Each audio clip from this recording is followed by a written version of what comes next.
A few days ago, I posted a video on my YouTube channel which addressed the question, using the amazing system that Godox has developed with the CL200X from Cheetah Stand. Godox refers to it as the AD200, and it's also referred to that as that device by Flashpoint, which is an Adorama branded product.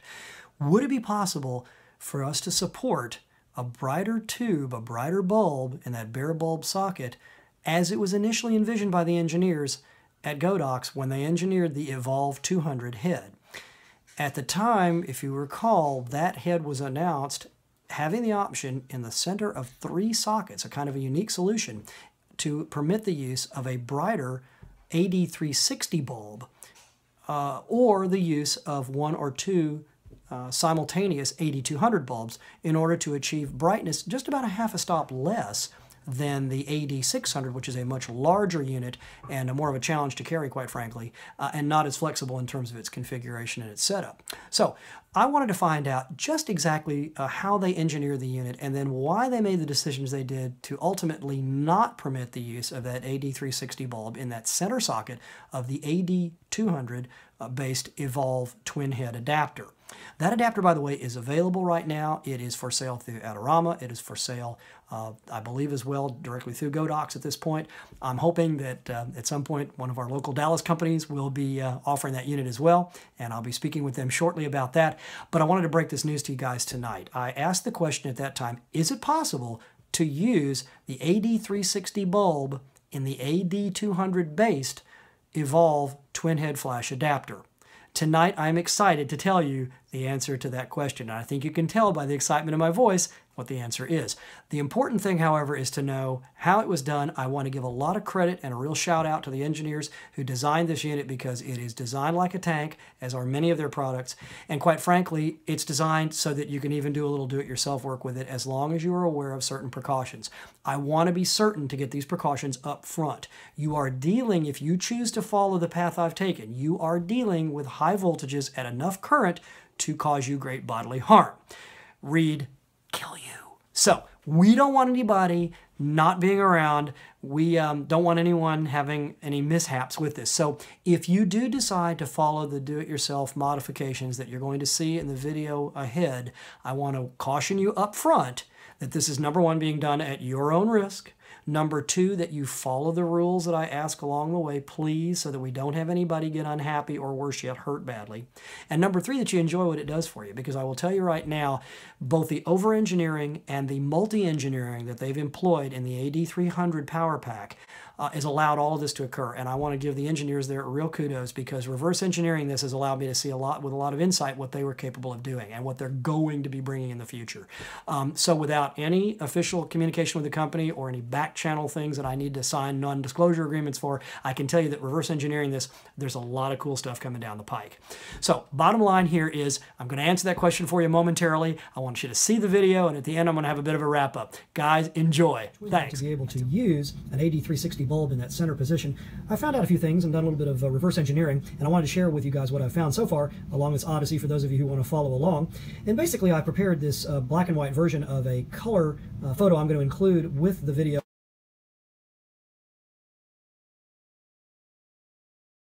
Here. But what it basically shows is a comparison of the pinouts from the AD360 to the AD200. And it turns out that actually when they designed the bulbs, they did a rather clever job of keying them in such a way that you could not insert the bulb, the larger diameter bulb, which is the higher wattage, higher output bulb, into the smaller bulb sockets by changing, of course, the thickness of the pins that were utilized. But if you look closely at the way I've got these laid out, where I arbitrarily decided that the trigger pin, which is pin 1, as I have it shown here on the illustration, is then labeled in a clockwise fashion from 1 to 2 to 3 to 4. Pins 3 in my designation, in the current notation I have, is the actual key pin, which is the pin that is not wired to any bulb connector.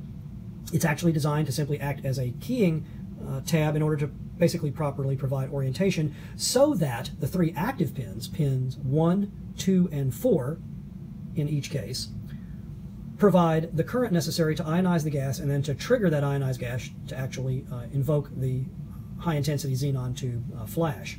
So basically the way these bulbs are wired is identical. The difference is the thickness of the actual pins so that it can key appropriately into either the Evolv 200 twin head or, for that matter, into the appropriate AD360 head or AD200 head if these are being used independently. But essentially what it comes down to is pins 1, in both cases, are the trigger pins for the actual xenon flash itself, whereas pins 2 and 4 are the anode and cathode. And as this is independent of a particular current flow, either pin 2 can be designated as an anode with pin 4 the cathode, or the reverse. And this is what allows, in fact, the Evolv head to work as it's currently configured. So that's essentially what I've come up with in the drawing. Now I'm going to show you how I've actually laid out the Flashpoint head that I'm going to be doing some modifications to actually see if I can get this to work. One thing I've discovered that's kind of interesting along the way, you'll notice that I have the corresponding pins here labeled on the receiver the same as the drawing I showed you just a moment ago, so that the bulbs correspond to the same pinouts as you can see here. Now, the way this is laid out, this, of course, pin 1, once again, becomes our trigger pin. And then we have the key pin, in each case is pin 3, designated here and here. And then pins 2 and 4 are, of course, the anode and cathode. And you'll notice that if you look down below, 2 and 4 are identical on the outer pin sets.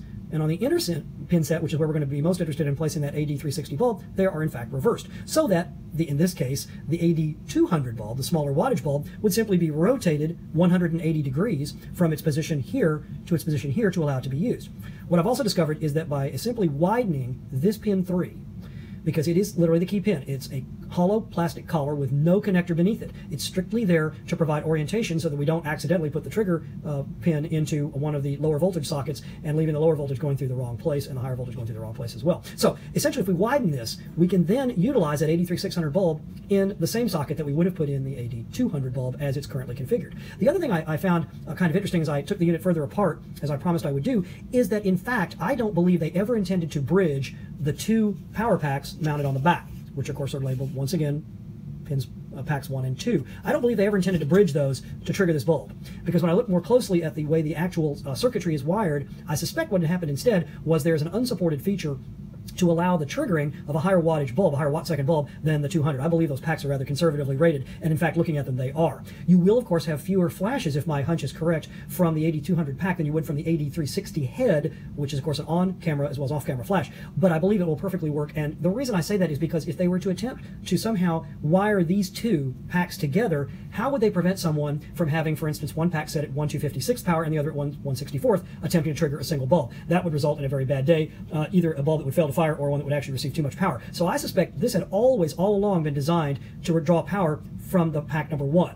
It simply was a confusing point because there would be no way to key this with a wider hole where someone couldn't accidentally insert a bulb in an incorrect fashion and perhaps cause catastrophic failure to the bulb. So to prevent that issue, I don't believe they rewired anything. I think they simply replaced the collars, the black collar on the pre-production unit, with this sort of off-gray collar that was keyed slightly differently so that that AD360 bulb could not be accidentally inserted in the wrong fashion. Now you can in fact insert the AD360, which I happen to have right here, in the wrong order. But if you do, the way it's designed, the only way it will work is if one of the active pins goes into an empty collar that contains no connector. So there's no physical way to damage the bulb or the unit, but there's no way to fire it either. So what I have done is to essentially label all of the information here, and then on the AD360 bulb, as you can see, and this is exactly the images that were captured in that paper printout I showed you a moment ago, I simply took the pinouts 1, 2, 3, and 4 and brought them to the outside of the bulb, labeling it here 1, 2, of course 3, and 4.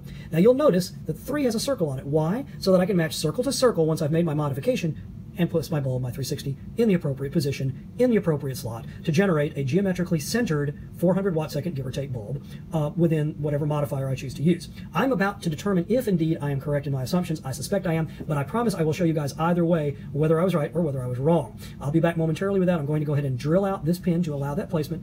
I am telling you up front, this is not something I recommend anyone else do, and until I've confirmed that it works, I'm not going to recommend it at all. If it does work, I'm going to recommend it with high degrees of caution, because if you indeed defeat the keying system they have here, you could insert a bulb that's not the correct power, which could cause the bulb to catastrophically fail, or you could insert a bulb of a proper wattage with the wrong pin in the wrong place, and that could also result in either failure to the power pack or to the bulb, or both. So we don't want to have that happen, so we want to be very careful if we attempt to go in and modify this, that we then use our heads once we've done so. So I should be back here in just a few minutes with another video, which will show up immediately as soon as I'm completed with this test process. So we'll see you guys on the other side. Thanks. Okay, very quickly I'm going to show you this before I go ahead and mount it. I've now got pin 3 drilled out. As you can see, once again, here is 3 matching that circle you saw previously. And of course, pin 2 is now in the appropriate socket there. Pin 4 is in the appropriate socket there. And of course, the trigger pin, as I pointed out earlier, is in its socket as well. The only modification I've made to the Flashpoint Evolv twin head at this point is to widen out that pin 3 as I showed earlier, and I have added some conductive material to the two smaller pins, which would of course be pins 1 and 2 in this case, in order to make a good connection here and here. So I'm going to go ahead and mount this using a softbox modifier, and I'm going to be standing behind it to trigger it. And I'm going to trigger it first. I'm going to try working from the lowest possible watt-second power outage that I can get, power output rather, that I can get from the AD200 head, and then I'll gradually increase it to see how that does. And if I'm not able to get a successful flash, then we'll start at the full power and see what that does for us. So I should be back momentarily, and I'll show that rig in just a moment. Okay, as you can see, I now have the modified Evolv twin head adapter with the AD360 bulb installed, mounted onto a really nice collapsible beauty dish I have. This happens to be an Interfit beauty dish. Has nothing to do with the Evolv head, but I do need to have an enclosure for it so I can see how that light will be directed.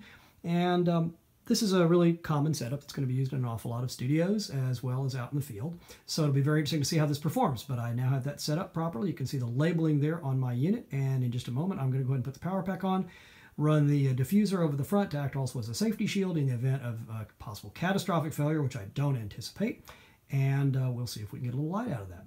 All right, I now have the diffuser on the front, as you can see, and I have my CL200X, which is of course the same as the 200 AD pack on here. I have not yet energized it. I'll be doing that next, but everything is set up for the test. We are currently engaged and assembled, so the next step will be to power it up, make sure nothing odd happens there. That will be next. All right, this is rather exciting. I have the head installed, and as you may be familiar as you have worked with these units, the actual power pack itself is designed so that unless it senses a properly installed head with a properly installed tube, it will not indicate what you see here on the display, which is to show in synchrony with the remote that I'll be using to fire this, that it does indeed sense the bulb is present, and it shows the 1/128th power, which is what we're going to be starting at. And also, interestingly enough, it does show the internal cap is fully charged by the red indicator you see right there for the test. Now, rather than firing it from the unit itself, I'm going to be really brave here, and I'm going to fire it from about 2.5 to 3 feet back using the remote, and let's see if that bulb will indeed trigger. So I'm going to try that first and then show it to you here in just a moment.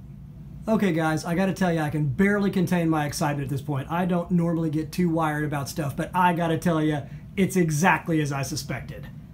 Allow me to demonstrate. Let me do that again. Did you see that flash? Is that not a beautiful thing to behold? 1/128th of a second. I'm now going to kill that fill light I'm using, and I'm going to show it to you in absolute darkness. This is pretty doggone cool, if I do say so myself. I'm wired, I'm pumped, I'm psyched. And here's why I indeed am. Drum roll please, once again, a little more dramatic presentation here. Oh, you know what's very cool? I just realized as well, it's working in conjunction with the modeling light, which has already been turned on. Isn't that cool as well? There's that modeling light working with it as well. Very, very awesomely cool. So I want you guys to be aware of that. There we go. You can see that flash going off. Now that's 1/128th of a second. Let's crank it up a little bit, shall we? Let's see how this handles. The AD200 head, how well it handles. I'm now going to bring up the light here just a little bit in the room here so you guys can see that. And I'm going to remotely change that to a 1, if I can. Here, let me see if it'll let me do this remotely. That's what I want to do. I'm going to go ahead and see if I can change that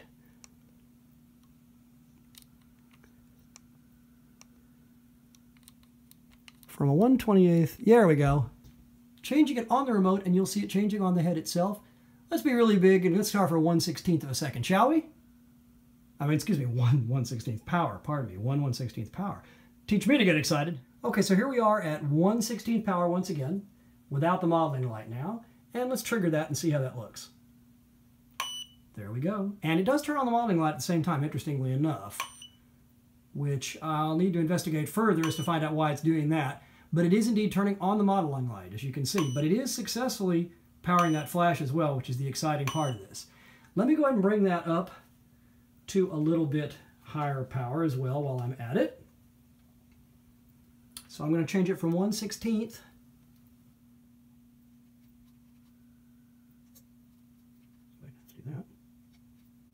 And let's change it to 1/4 power here. All right, let's see what happens at 1/4 power. Oh boy, you heard it really pulling on that bulb there. Really popping that bulb. Let's see if we can do that again. That's a pretty good sized pop. Now that sounds a lot louder and a lot more distinct than it did at 1/32 or 1/16 power. I'm going to try 1/2 power next, but that is pretty intense, and I don't want to damage the unit, but I don't believe it will, so I'm going to try that next. Wish me luck here, guys, as we do this. I'm going to go to 1/2 power. Let's try that. We ready? Let's try 1/2 power. Fully charged. Our red light indicator is on. There's our 1/2 power. 1/2 power again. Really, really nice. It also brings that modeling light up as well. Interesting that it does both those things at once. All right, let's go for the big kahuna, guys. Let's go for 1-to-1, 100% power. We're now going to be triggering an AD360 bulb with an AD200 power pack. And we'll see how fast we come back from that charge. There is a 100% charge, and look how fast it comes back for a complete cycle. 100% discharge, 1-to-1, 100%.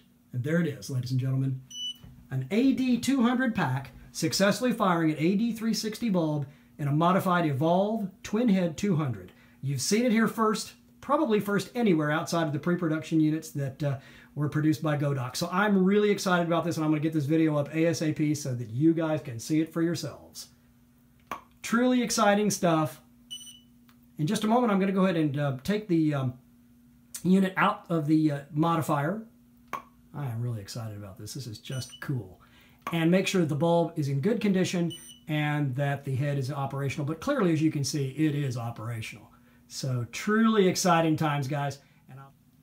All right, as I promised, I would show you the post-mortem as well. Guys, this is exactly the same setup. I simply removed the diffuser from around the front of the Interfit Beauty Dish modifier, collapsible modifier. And you can see that that AD360 bulb is still installed, looking very, very good. Let me see if I can give you a picture of it from up above so I don't interfere with my own modeling light. And you can see it's in great condition. No overheating evident. Looks really clean there. The installation looks good as well. This is truly exciting and well worth having done. So I'm going to go through this again with you guys. I'll actually be on camera for that. And I want to thank you guys for staying tuned and for seeing some of this information for the first time with me. So it's been truly exciting here, and hope to have this up here in just a few minutes. If you have any questions, comments, suggestions, in the comment box below, feel free to leave them. Please feel free to subscribe. I've got 2 or 3 more of these kinds of things right now waiting to be videoed and to get these things up for you guys. So I'm excited about doing this. I hope you guys are equally excited about seeing what's possible to do with that twin Evolv head using an AD360 in the center mount. So until next time, this is Jeff Ray, the protographer for Steeped in Light Photography. Take care. Okay, so there you have it. The answer to the question. It is not only absolutely possible, it is not only engineered into the unit as it currently ships, and I hope that doesn't change. It is something that will allow you to do something that I have not yet shown in a video, and I'm going to be demonstrating that for myself here in just a little bit. But there's one other thing I hadn't mentioned. As we're using twin AD200 packs, and I think I accidentally said in the introduction, I called it an AD300. There isn't any such thing. The AD200 power packs are independent of one another in this bracket. They do not communicate in any way, shape, or form. There is no electrical communication. The cool thing about that is because they're isolated, and because essentially the AD200 power supply is supporting either the AD200 bulb or the AD360 bulb, there's one other thing that you can do with this, and that I'm going to prove for myself, but there's no doubt in my mind it will work, and that's the use of a concurrent AD360 bulb in slot number 1, the top slot. And then simultaneously with that, as long as you have both power packs installed. You'll be able to use the AD200 bulb beneath it. You'll be able to control the power of those independently. And so if you put them in a big enough modifier, you essentially have within an eighth of a stop, for all intents and purposes, you actually have an AD600 based unit because you have a 400 watt second bulb, conservatively rated at 360, and you have a 200 watt second bulb. You add the math together on that because they are additive, and your power output from that is 600 watt seconds. That's exactly equivalent to an AD600 bulb, only it's designed in a unit that can be easily packed in a variety of different configurations and luggage and can be taken with you. It can be used as separate bulbs, can be used together in the twin head design. But the exciting thing is you get 600 watts essentially of output power, 600 watt seconds of power at 100% output in your modifier of choice. So it's really exciting. There's a lot to be said for this. As you guys can tell, I'm really keyed about this. So for those of us who are using high-speed sync, those of us who are using large modifiers, octaboxes, and beauty dishes, this is a really exciting development because it gives us another option for portability and for output to, as some people say, overpower the sun. But it basically allows you to use it in bright light and still be able to illuminate large areas. In conjunction with an earlier video I did, I'm going to also try this same rig inside the Paul Buff retro laser, and that's something else that's never been done. So there's a lot of excitement here. I want you guys to stay tuned. Please subscribe to the channel because we've got some cool stuff coming down the line, and I've also got a couple of products I'm under development right now, active development myself. So please stay tuned, please subscribe. A lot of cool stuff coming down the pike. I want to thank you guys again. Until next time we speak, this is Jeff Ray, the protographer for Steeped in Light Photography, and remember, it's not what you take, it's what you make. So make it matter and make it yours. Until next time, great shooting, guys.